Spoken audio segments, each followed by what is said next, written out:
샬롬. 오늘도 성경 스케치에 오신 여러분을 주의 이름으로 환영합니다. 힘들고 어려워도 우리가 함께 머리를 맞대고 제 강의를 들으시고 그리고 성경을 좀 꼼꼼히 읽어가시면 태산이 높다 하되 하늘 아래 메르다. 오르고 또 오르면 보들을 리 없건만은 사람이 제 안이 오르고 뇌만 높다 하더라. 이 말씀처럼 우리는 끝내 이 어려운 하나님의 말씀을 정복하고 내 손에 잡게 될 것입니다. 이런 희망을 가지고 오늘 또 함께 출발하겠습니다. 기도하실까요? 하나님 아버지, 오늘도 성경 스케치를 통하여 성경을 함께 공부해 나갑니다. 이 말씀들이 잘 이해될 수 있도록 우리에게 지식의 영을 더하시고 지혜의 영을 더하시며 하나님의 말씀이 단지 과거의 이스라엘의 역사 이야기가 아니라 오늘도 살아서 역사하시는 생명력 있고 운동력 있는 하나님의 말씀이 되게 하셔서 나의 삶을 역동적으로 변화시키며 내 삶 가운데 하나님의 기적을 경험하는 살아있는 말씀들이 되게 하옵소서. 우리 주 예수 그리스도 이름으로 기도하옵나이다. 아멘. 자, 오늘 이제 광야 시대의 두 번째 시간이 되겠습니다. 시내산에 이스라엘 백성들이 도착해서 어떻게 했는가? 시내산 사건. 성경은 사실 상당히 많은 분량을 하게 돼요. 오늘은 상경이 출애굽기 19장부터 출애굽기 전체 40장까지 그리고 민수기 9장까지 성경 양이 꽤 많은 양을 함께 공부하게 되겠습니다.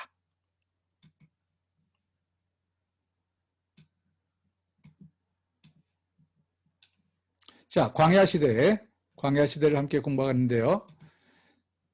이동 경로 지도로 보면 스루광야를 거점 스루광야, 그다음 시내산, 그다음 어디예요? 가데스바네아, 그다음 어디라고 그랬어요? 모압 평지. 이렇게 네 개의 거점을 중심으로 스루광야에서 시내산을 거쳐서 오는 도중에 5장소, 지난 시간에 했죠? 시내산에서 5사건, 시내산에서 가데스 바네아 가기까지 2사건, 가데스 바네아에서 5사건, 그리고 가데스 바네아에서 모압 평지까지 2사건, 도중에 모압 평지에서 8사건.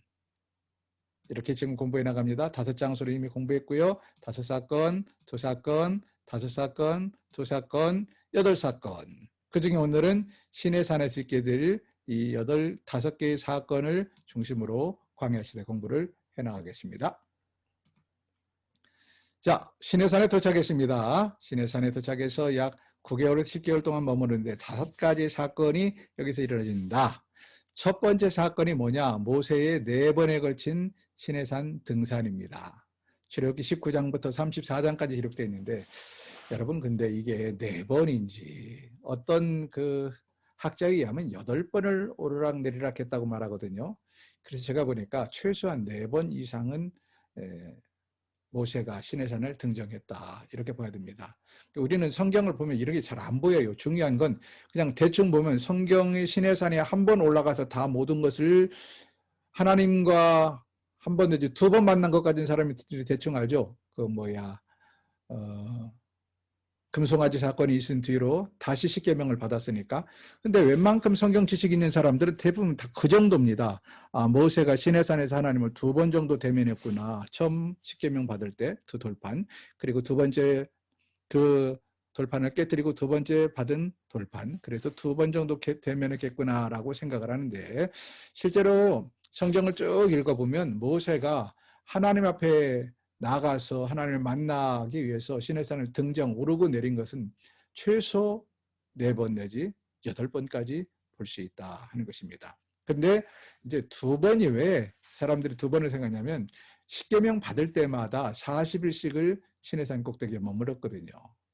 40일씩. 그러니까 모세는 아마 최소한 40일을 2번 정도는 최소한 금식을 했을 것이다. 이렇게 알 수가 있겠죠. 자, 5가지 사건 중에 첫 번째는 모세의 사자 등산이다. 1차 등산에 대해서 출애굽기 19장에 기록이 되어 있어요. 여호와께서 시내산에 강림을 하십니다. 그래서 시내산에서 모세가 하나님을 뵙기 위해서 등산 정상으로 올라갔다. 누구를 데리고? 그의 몸종 여호수아 한 사람을 데리고 올라갔다 하는 것이 출애굽기 19장에 기록이 되어 있습니다. 너무나 양이 많기 때문에 여러분이 이 강의를 끝나면 성경을 읽으시기를 바라고, 저는 꼭 필요한 부분만 이 30분 내에 오늘 민수기 9장까지를 쭉 대략 그려봐야 되기 때문에 필요한 부분만 읽도록 하겠습니다. 두 번째 사건은, 두 번째 등정은 출애굽기 19장부터 23장까지 기록이 되어 있는데요. 바로 우리가 잘 알고 있는 십계명을 받은 사건입니다. 처음으로 40일 동안 산에 올라가서 금식한 사건이 되겠습니다. 40일 동안 산에 올라가서 금식한 이 등정이 2차 등정이 아닌가 싶어요. 이때 제일 먼저 십계명을 받고, 십계명만 받은 게 아니죠. 그 다음에 각종 율법, 십계명은 그러니까 우리말로 말하면 가장 중요한 헌법이라고 말하면 될까요? 가장 중요한 뼈대가 되는 요약이고, 그 다음에 그에 대한 자세한 내용들이, 율법이 계속해서 40일 동안 머무르면서 하나님께서 모세에게 주어집니다. 그리고 절기, 이스라엘 백성들의 절기 중에 3대 절기, 가장 유명한 3대 절기를 지키라 하는 이야기가 기록됩니다. 그리고 3차, 계속 이렇게만 하면 너무 하니까 좀 성경을 볼까요? 출애굽기 19장 보면 좀 읽어보겠습니다.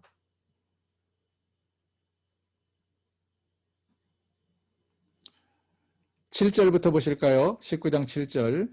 모세가, 출애굽기 19장 7절입니다. 모세가 내려와서 백성의 장로들을 불러 여호와께서 자기에게 명령하신 그 모든 말씀을 그들에게 지수라니. 자, 이 말씀을 통해서 뭘 할 수 있어요? 이미 한번 올라갔다 왔다. 그죠?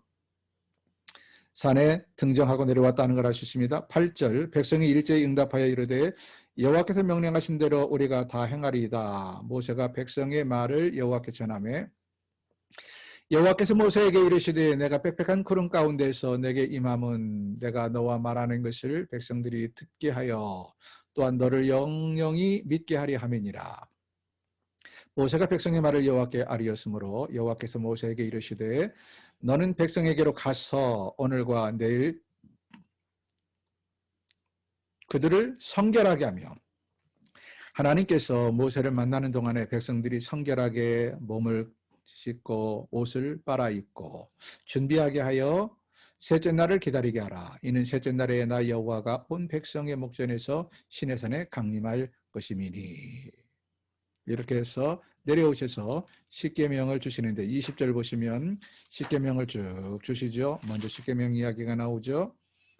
그리고 18절 보면 20장 18절 이렇게 우레와 번개와 나팔소리와 산의 연기를 백성들이 밑에서 보았어요. 산꼭대기에서 모세가 하나님을 만나서 십계명을 받고 있는데 우레와 번개와 나팔소리 그리고 산에 연기가 피었단 말이죠. 이것을 백성들이 산 밑에서 보았어요. 그들이 볼 때 뭐 떨며 얼마나 무섭겠어요. 멀리 서서 19절 모세에게 이르되 당신이 우리에게 말씀하소서 우리가 들으리이다. 하나님이 우리에게 직접 말씀하시게 하지 마소서 우리가 죽을까나이다.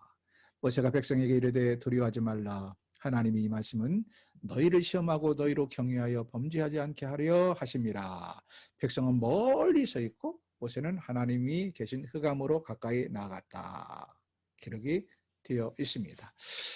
이렇게 십계명을 받고 나서 이제 계속해서 율법을, 자세한 항목들의 율법을 받는데요. 맨 먼저 제단에 관한 법을 받습니다. 그리고 21장 가면 종에 관한 법, 그리고 12절 보면 12절부터는 폭행에 관한 법을 받게 되고 28절 보면 임자, 소가 또는 짐승이 다른 사람을 해를 입혔을 때 어떻게 해야 되느냐, 그 소임자의 책임에 관한 법을 말씀하시고, 그때만 해도 가축이나 특히 목축업자들이기 때문에 이 가축들끼리 싸우고 그런 일도 많이 있겠죠. 또 가축이 심지어는 사람을 들이받기도 하고 그럴 때 소임자가 어떤 일을 해야 되느냐 하는 율법이 기록되고 22장 나가면 배상에 관한 법이 기록이 되어 있습니다. 그리고 22장 16절부터 보면 도덕률, 도덕에 관한 법이 나와 있고요.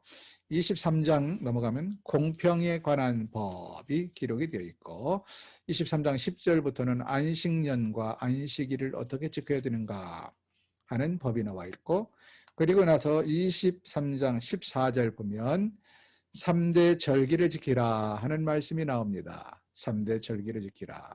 그래서 15절 보세요. 14절 너는 매년 3번 내게 절기를 지킬지니라. 그 3번 절기가 뭐냐? 15절 무기정의 절기를 무교병의 절기를 지키라. 16절 맥추절을 지키라. 그리고 16절 중간 수장절을 지키라. 자, 여기서 말하는 3대 절기는 무교병의 절기라 되어 있습니다. 무교병의 절기는 바로 유월절과 무교절을 합해서 말하는 것입니다. 유월절과 무교절. 이 기간 동안에 이들은 무교병을 먹었지요. 그래서 무교병의 절기를 지키라. 유월절 또는 무교절. 그냥 함께 묶어서 어떤 데는 무교절이라고도 말하기도 하고 어떤 때는 유월절이라고도 표현을 한다고 그랬죠. 근데 이제 날짜로 많으니까 무교절이라고 표현된 부분들이 많이 와요. 그러나 그 의미는 유월절이 더 강하기 때문에 유월절로 또 표현되기도 합니다. 그것과 맥추절, 그리고 수장절 이렇게 3개의 절기를 지키라 하는 하나님의 말씀이 있습니다. 그 다음 3번째 등정을 해서 출애굽기 24장부터 33장까지 기록이 되어 있는데요. 이제 올라가셔서 성막에 대한 제도를 하나님께 받습니다. 24장부터 보면 시내산에서 다시 언약을 세우는데 25장 보면 성소를 지을 예물, 성막을 짓기 위해서 어떤 예물들을 바쳐야 되는가 25장에 말씀하시고 25장 10절부터 보면 이제 구체적으로 성소 안에 많은 집기들을 하나하나 하나님께서 구체적으로 말씀해 주십니다. 그래서 25장 10절에는 법궤, 증거궤라고도 하죠. 언약궤라고도 하고요. 언약을 담아두었다, 십계명을 담아두었다. 그래서 언약궤 또는 증거궤 또는 법궤 이렇게 표현을 합니다. 증거궤는 어떻게 만들 것인가? 그 다음에 23절부터 보면 진설병을 두는 상, 진설병이 뭡니까? 콜라병이에요? 백주병이에요?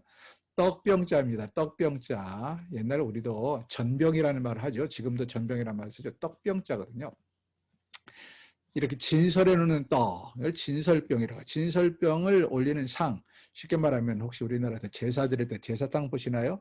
이런 상을 이야기합니다. 상. 진설병을 두는 상에 대해서. 그 다음에 31절부터는 등잔대와 등잔대를 필요한 부속 기구들에 대해서 말씀하시고 26장에 가면 성막을 어떻게 만들어야 되는가 쭉 말씀하시고 27장에 가면 제단, 옛날에는 제물을 다 태워서 하나님께 드렸거든요. 그래서 이 번제단이라고도 하고 제단이라고 말하는데 제단을 어떻게 만들 것인가.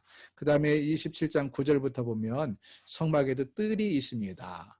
그래서 이방인이 들어가 있는 한계점, 이걸 이방인의 뜰이라고 그러죠. 나중에 그 다음에 여인들이 들어와도 되는 한계점, 여인들의 뜰이라고 합니다. 이렇게 딱 구분을 해서 성막의 뜰은 어떻게 만들어야 되는가. 사실 성막이 생길 때만 해도 이방인의 뜰, 여인의 뜰 이런 구분은 거의 없었습니다. 솔로몬의 성전이 생긴 이후로 이방인의 뜰, 여인의 뜰 이렇게 워낙 그때는 솔로몬이 성전을 지을 때는 성전 자체가 컸기 때문에 이때 성막만 해도 크기가 그렇게 크지 않아요. 성막의 그 전체 면적이 길이가 100규빗 그리고 넓이가 50규빗 100규빗이면 약 50m 정도 됩니다. 길이가 50m 그리고 넓이가 25m 정도밖에 안 됐어요. 때문에 그때만 해도 무슨 그 안에 뭐 이방인의 뜰, 여인의 뜰 이런 구분은 없었는데 나중에 쉽게 솔로몬 때 가면 성막이 커지면서 여인들이 들어와도 되는 구역, 이방인들이 들어와도 되는 구역 이렇게 자세하게 나눠지죠. 그 다음에 28장에 가면 이 제사를 집례하는 제사장들의 의복에 관해서 쭉 말씀을 하십니다. 그리고 29장에 보면 제사장들의 직분, 제사장들의 직분을 어떻게 위임할 것인가. 요즘도 목사 위임식 하죠. 어떤 그 직분을 감당할 수 있도록 위임식을 해줘야 되는데 법적으로 어떻게 위임식을 할 것인가 쭉 기록을 하고 있고요. 그 다음에 29장 38절 보면 매일매일 드리는 번제, 하나님께서는 하나님 앞에서 1년 365일 번제가 끊이지 아니하고 매일 드려지라고 말씀을 하십니다. 매일 드릴 번제. 30장 가면 분향제단에 대해서 말씀을 하시고요. 그 다음에 17절 보면 물두멍 뭐 이런 등등에서 계속해서 33장까지 어떻게 성막을 만들어야 되는가를 하나님이 말씀하십니다. 근데 문제는 이렇게 모세가 올라가서 40일을 머무르는 동안 밑에서 어떤 일이 벌어집니까? 이미 모세가 이전에도 하나님을 만나기 위해서 몇 번 산의 정상에 올라갔어요. 근데 그때만 해도 빨리 내려왔거든요. 근데 이번에는 아니 올라가더니 40일 동안은 안 내려오시는 거예요. 그러자 백성들이 요동하기 시작합니다. 불안해하고 모세가 심지어 죽었는가 보다라고 의심하는 사람도 있어요. 왜냐하면 그들의 생각에 사람이 먹지 않고 아무 연락도 없이 40일을 안 나타나니까 인간의 생각으로는 모세가 죽었구나라고 생각할 수도 있겠지요. 그래서 이들은 어떻게 합니까? 모세의 형 아론, 제 넘버 2, 2인자였죠. 아론에게 모세는 죽었나 보다. 당신이 우리를 인도할 하나님을 만들어라. 불안한 거예요. 보이지 않는 하나님. 모세도 안 보이죠. 그리고 하나님은 더욱더 안 보이잖아요. 그러니까 이들은 불안해서 무언가 애굽에서 그들이 보이는 신을 애굽 사람들이 섬기는 걸 수없이 보아왔거든요. 그것처럼 그들도 보이는 신을 원했어요. 다른 신을 원한 것이 아니라 그들을 인도하신 신을 눈으로 보이게 만들어달라. 근데 그게 뭘 만들었냐? 아론도 보고 배운 게 도둑질이라. 애굽에서 섬기던 신 중에서 송아지 신, 황소의 신, 아피스라고 그러죠. 아피스. 황소의 신을 그는 만들게 된다. 이것이 금송아지입니다. 금송아지 사건. 자꾸 보이는 신을 만들어 달라고 그러니까 그럼 금붙이를 가지고 와라. 그래서 금을 녹여 가지고 만든 것이 뭐냐? 금송아지인데요. 이건 애굽에서 섬기는 많은 신 중에 하나. 황소, 아피스, 황소의 신을 만들어낸 것입니다. 그리고는 이것이 우리를 여기까지 이끌어낸 하나님이다 라고 말하고 있으니 우리 하나님께서 보실 때 얼마나 기가 차겠어요. 분명히 조금 전에 십계명에서 뭐라고 말씀하셨습니까? 너희를 위하여 새긴 우상을 만들지 말라. 하나님이 모세에게 그 말씀을 하고 있는데 밑에서는 그들이 그들 자신을 위하여 새긴 우상을 만들고 있단 말이죠. 하나님이 참 얼마나 기가 막힐까요? 금송아지 사건 바로 그것입니다. 자, 이 내용을 잠깐 볼까요? 32장에 두 돌판을 깨뜨리고 그래서 내려와서 하나님께서 이렇게 쭉 율법을 말씀하신다고 또 성막 제도를 쭉 말씀하신 다음에 하나님께서 모세에게 말씀하십니다. 32장 보면 모세에게 내려가라. 밑에서 내 백성들이 지금 난리를 피고 있다. 내려가라 해서 모세가 내려옵니다. 내려와 봤더니 아닌 게 아니라 금송아지를 만들어 놓고 그 금송아지가 자기들을 이끌어온 신이라고 제사를 드리고 난리를 피고 있는 거예요. 그래서 모세가 어떻게 하는가? 32장에 두 돌판, 하나님께 받은 첫 번째 십계명이죠. 이 두 돌판을 깨트리고 금송아지를 가루로 만들어서 백성들 다 마시게 해버립니다. 그리고 모세 편에 선 레위인들을 시켜서 백성 중에 친구고 형제를 막론하고 다 이 금송아지를 만들고 금송아지에 열광이 돼 있는 열렬분자들 3,000명 정도를 죽입니다. 그리고 하나님 앞에서 이 백성을 위하여 기도합니다. 하나님, 죄를 지었습니다. 용서해 주세요. 이 백성을 용서하지 않으려면 차라리 제 이름을 하나님이 기록하신 생명책에서 지워주세요. 자기의 생명을 담보로 이 백성들을, 못난 백성들을 용서해달라고 중보 기도하는 모세의 모습을 보십시오. 그래서 하나님께서 이 백성을 다 쓸어버리겠다, 너를 통해서 새로운 시작을 하겠다고 하나님이 녹이 등등했던 하나님께서 모세가 이 백성을 위하여 그처럼 중보하며 기도할 때 결국 하나님께서 모세를 보시고 이 백성들을 용서하시지요. 그리고는 33장에서 하나님 가나안 땅까지 내가 너희를 이끌어 가마 하고 약속을 하십니다. 이런 사건들이 쭉 32장까지 33장까지 기록이 되어 있습니다. 4차 등정은 모세가 다시 돌판을, 이미 하나님이 주신 십계명 돌판을 어떻게 했어요? 깨트려 버렸어요. 분노해서, 진노해서. 그 백성들을, 너희들은 이 하나님의 계명을 받을 자격이 없다, 내리쳐 버렸거든요. 근데 하나님께서 다시 모세에게 돌판을 깎아가지고 올라오너라. 그래서 다시 올라가서 또 40일을 머무르면서 이번에도 다시 십계명을 받게 됩니다. 그러므로 엄밀하게 말하면 성막 회막에 그 법궤가 있다 그랬죠. 법궤 안에 모셔진 이 십계명 돌판은 두 번째 하나님이 새겨준 돌판입니다. 첫 번째 새겨준 돌판은 다 깨트려졌어요. 두 번째 새겨준 돌판을 법궤에 집어넣고 있었다. 자, 5가지 사건 중에 첫 번째 사건만 현재 공부를 했습니다. 첫 번째 사건은 모세의 등산이다. 등산. 그래서 율법을 받는 사건들, 성막에 관한 하나님의 지시를 받는 내용들이 쭉 기록이 되어 있는데 분량은 상당히 많습니다. 출애굽기 34장까지 이 이야기가 쭉 기록이 되어 있습니다. 두 번째 사건입니다. 두 번째 사건은 이제 성막을 짓는 거예요. 하나님께서 성막을 지으라고 분명히 말씀하셨잖아요.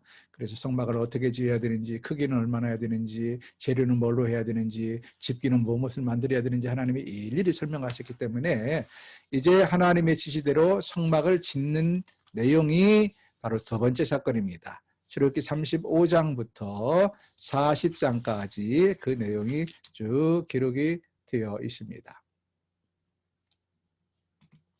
출애굽기 35장부터 보면, 자, 35장 4절 보면 성막을 만들기 위해서 여호와 하나님께 드려야 될 예물이 무언가 쭉 설명을 해놨어요.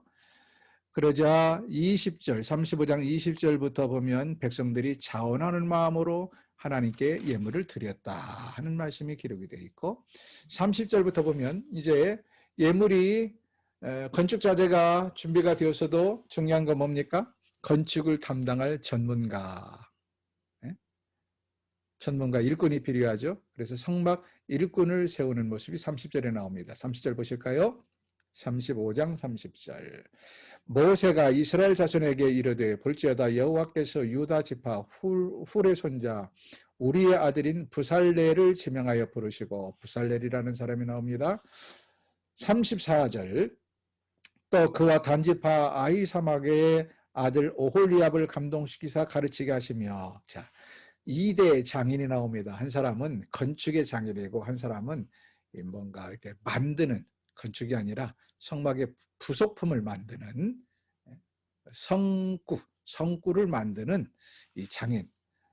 이 건축의 장인은 이 성구를 만드는 장인으로 부살렐과 오홀리압을 세웠다. 두 사람이 다 한 게 아니라 두 사람이 책임자라는 의미가 되었습니다. 이렇게 두 사람을 세웠고요. 36장 1절 보면 부살렐과 오홀리압과 및 마음이 지혜로운 사람, 기타 다른 그 밑에 많은 부하 직원들이 있는 걸 보게 됩니다. 여호와께서 지혜와 총명으로 그들에게 부으셔서 성소에 쓸 모든 일을 할 줄 알게 하는 자들은 모두 여호와께서 명령하신 대로 할 것이니라. 그래서 백성들이 가져온 예물이 36장 2절부터 보면 예물이 넉넉했다, 차고 넘쳤다라는 말이 나오는데요. 이 말씀을 읽을 때마다 얼마나 감동이 드는지요. 세상에, 한번 2절부터 볼까요? 모세가 부살렐과 오홀리압과 및 마음이 지혜로운 사람, 곧 그 마음에 여호와께로부터 지혜를 얻고 와서 그 일을 하려고 마음에 원하는 모든 자를 부르매 그들이 이스라엘 자손의 성소의 모든 것을 만들게 하여 가져온 예물을 모세에게 받으니라. 백성들이 아침마다 자원하는 예물을 연하에 가져오므로 계속해서 자원해서 예물을 가져와. 근데 문제는 너무 많이 가져온다는 거예요. 4절 성소의 모든 일을 하는 지혜로운 자들이 각기 하는 일을 중지해. 왜? 아니 일을 해야 되는데 계속해서 백성들이 예물을 가지고 오고 헌납을 하니까 이것들이 너무 많이 쌓여가지고 싸울 것이 없게 되는 거예요. 그래서 모세를 찾아와서 5절 보세요. 모세에게 말하여 이르되 백성이 너무 많이 가져오므로 여호와께서 명령하신 일에 쓰기에 남음이 있나이다. 모세가 명령을 내렸어요. 제발 백성들이여 이제 그만 가져와라. 이것만 가져도 충분하다. 성막 지코도 남는다. 공파여 남녀를 막론하고 성소에 드릴 예물을 다시 만들지 말라 하며 백성이 가져오기를 그치니 있는 재료가 모든 일을 하기에 7절 있는 재료가 모든 일을 하기에 모자랐나요? 넉넉하여 남음이 있었더라. 이미 가져온 것만 가지고도 성막을 짓고 성막의 부속품을 만들기에 넉넉했다. 근데 백성들이 끊임없이 가지고 왔어요. 여러분 어느 교회가 예배당을 짓는데 이런 일이 있었다면 얼마나 좋을까요? 교인들이 건축 헌금을 너무 많이 해가지고 목사님이 고민이야. 당회를 열어서 제발 우리 교인들 그만 건축 헌금하세요. 이것만 가져도 차고 넘쳐요. 쓰고도 남아요. 이런 광고를 한다면 여러분 이건 얼마나 즐거운 비명일까요? 이런 일이 벌어진다면 얼마나 그 교회에 하나님 놀라운 복을 누리게 될까요? 그러나 안타깝게도 교회들마다 예배당을 지을 때 보면 건축 헌금은 강조하고 짜내고 그래도 모자라서 빚을 얻고 이게 오늘 우리의 현실입니다. 우리에게는 왜 이것이 안 될까? 참고로 이때 백성들이 바친 금만 성막을 짓는 데 들어간 금이 얼마냐? 지금 돈으로 따지면요. 지금 금값이 얼마인지 모르겠는데 10만 원 정도로 한 돈에 10만 원 정도로 계산하면 금값이 450억 원입니다. 금값만 약 450억. 지금 금값이 15만 원이라면 그 현재 시세로 금값만 약 650억 내지 700억 정도 되는 돈입니다. 금값만. 여러분 예배당 짓는데 금으로 가져온 것만 450억에서 한 700억 정도 됐다. 이해가 되시나요? 이런 역사가 이때 있었습니다. 우리 성도들에게도 이런 은혜가 있기를, 이런 기적을 체험하시기를 축원합니다. 자, 36장 보면 그래서 성막을 만들어요. 성막을 쭉 만들었다는 이야기가 기록이 되어 있고 37장 보면 이제 언약을 만듭니다. 성막을 만들고 그 다음에 언약을 만들고 그 다음에 떡상을 만들고 아까 진설병상을 말합니다. 등잔대를 만들고 그 다음에 분향할 제단을 만들고 38장 보면 이제 밖에서 번제물을 태워드릴 번제단을 만들고 이런 것들을 쭉 하고 나서 그다음 마지막으로 성막에 울타리를 치게 되죠. 성막에 울타리를 치게 되고 그리고 제사장의 옷을 만들어 제사장들이 입을 옷을 만들었다는 이야기가 39장에 기록이 되어 있습니다. 이렇게 한 다음에 40장에 보면 성막을 봉헌했다. 하나님께 성막을 봉헌했다. 성막을 봉헌하는데 40장 34절을 보실까요? 구름이 회막에 덮이고 여호와의 영광이 성막에 충만함에 모세가 회막에 들어갈 수 없었으니 이는 구름이 회막 위에 덮이고 여호와의 영광이 성막에 충만함이었으며 구름이 성막 위에서 떠오를 때에는 이스라엘 자손이 그의 모든 행진하는 길에 앞으로 나갔고 구름이 떠오르지 않을 때에는 떠오르는 날까지 나아가지 아니하였으며 낮에는 여호와의 구름이 성막 위에 있고 밤에는 불이 그 구름 가운데 있음을 이스라엘 온 족속이 그 모든 행진하는 길에서 그들의 눈으로 보았더라. 자, 이렇게 해서 하나님의 지시대로 성막을 짓고 봉헌을 했습니다. 근데 그 성막에 여호와의 영광이 얼마나 충만했는가를 보는데 여기 성막이라는 말과 회막이라는 말이 반복해서 나오죠. 여러분 특별히 너무 구분하려 하지 말고 성막은 거룩한 막이다 그런 뜻이고요. 지금 성전하는 개념이죠. 회막은 모일 회자입니다. 백성들이 모인다. 그래서 회막이라고 말합니다. 성막과 회막을 같은 개념으로 생각하시면 좋겠습니다. 하나님의 영광이 그곳에 임합니다. 구름으로 임해서요. 그래서 구름이 공중으로 떠오르면 하나님이 출발하라는 신호이구나. 그래서 그들은 성막을 거두어서 그들의 또 장막을 거두어서 이동을 했고, 가다가 또 구름 기둥이 딱 멈춰서면 하나님이 여기서 머무르나 보다 하고 머물렀다 하는 이야기가 기록이 되어 있습니다. 특별히 38절 우리가 잘 아는 대로 낮에는 여호와의 구름이 성막 위에 있고 밤에는 구름이 보여요, 안 보여요? 안 보이니까 불이 구름같이 그 가운데 있었다. 그래서 우리는 이걸 가지고 낮에는 구름 기둥으로 밤에는 불 기둥으로 인도했다. 이런 표현을 쓰게 됩니다. 얼마나 신비했을까요? 네? 40년 동안 하나님께서 낮에는 구름으로 밤에는 불 기둥으로 그들을 함께 하시고 덮으셨으니. 근데 문제는 기적도요. 어쩌다 한 번 봐야 기적이지 계속 보면 기적일까요? 그 일상화되는 거예요. 일상화돼. 여러분 해가 떠오르는 모습을 처음 보면 얼마나 이게 신비하고 기적입니까? 그러나 우리가 날마다 보니까 저거 뭐 날마다 떠오르네 이러잖아요. 에? 이스라엘 백성들이 날마다 구름 기둥과 불 기둥을 보면서 처음에는 기적이고 감격했는데 40년을 보면서 의뢰껏 그러려니 하고는 그런데도 불구하고 그들이 우상을 섬기고 하나님을 향하여 불평하고 원망하는 것을 보십시오. 여러분 우리가 하나님이 보여준 기적이 모자라서 믿음이 안 생기는 게 아닙니다. 우리에게도 마찬가지예요. 기적을 자꾸 보여주면 기적이 안 돼. 식상해버려. 그런 기적을 경험하지 않아도 우리는 가장 큰 기적, 하나님께서 이 땅에 오셔서 인간으로 성육신하시고 내 죄를 대신 사하신 이 기적을 경험한 사람들인 것을 기억하십시다. 정리해 볼까요? 수르강야에서 마라, 엘림, 신광야, 르비딤, 시내산까지 쭉 그 시내산에서 5가지 사건 중에 2가지를 공부했습니다. 참고로 성막, 벽면들을 잠깐 보고 오늘은 마치겠습니다. 이게 울타리입니다. 울타리 길이가 50규빗이에요. 100규빗.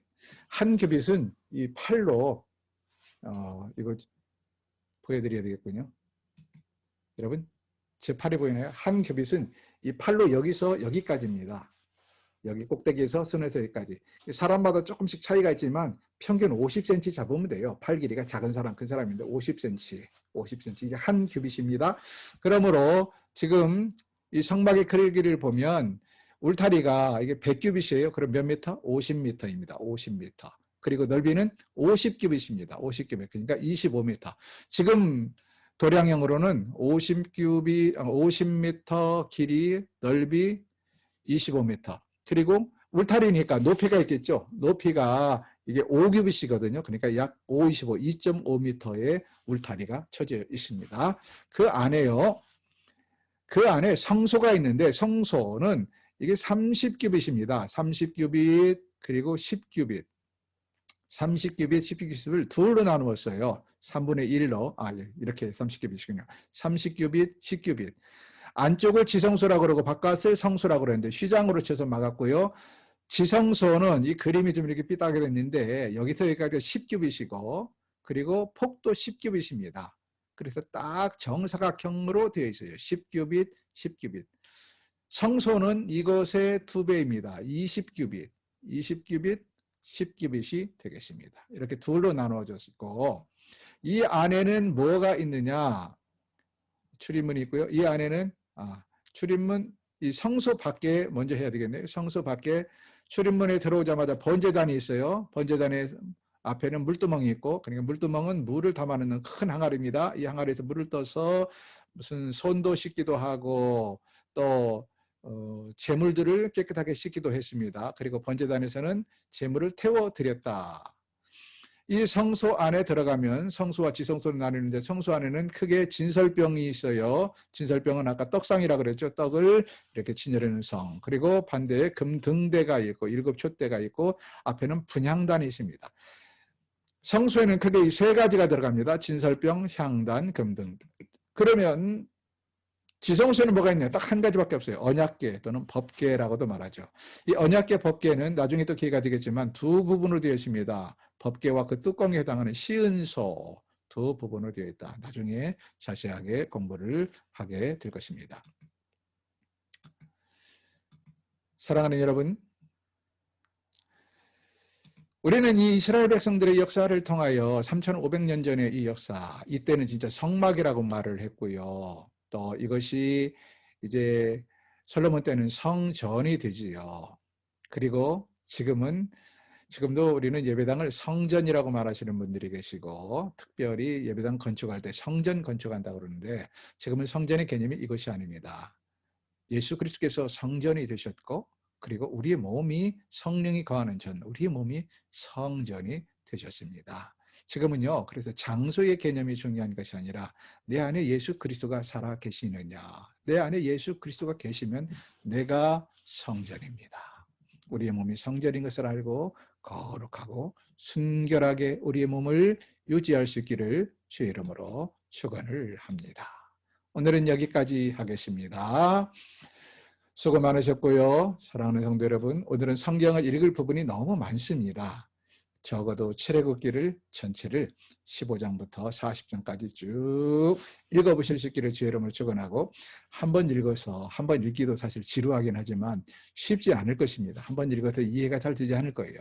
그럴 때 성경요, 깨끗이 보려 하지 마시고 색볼펜을 가지고 여러분 줄도 그어가면서, 또 빈 공간이 별로 없지만 그 공간에다 여러분 나름대로 메모도 해가면서 내 것으로 만드는 게 좋습니다. 성경 깨끗하게 봐가지고 뭐 자손 대대로 물려줄 필요 있나요? 자손에게 물려주는 성경도 할아버지, 할머니, 엄마, 아빠의 손때가 묻은 그 흔적이 있는 성경을 물려주는 게 훨씬 유익입니다. 이 한 주 동안 하나님 말씀을 부지런히 탐독할 수 있기를 주의 이름으로 축원합니다. 수고하셨습니다. 샬롬. 다음 시간에 다시 뵙겠습니다.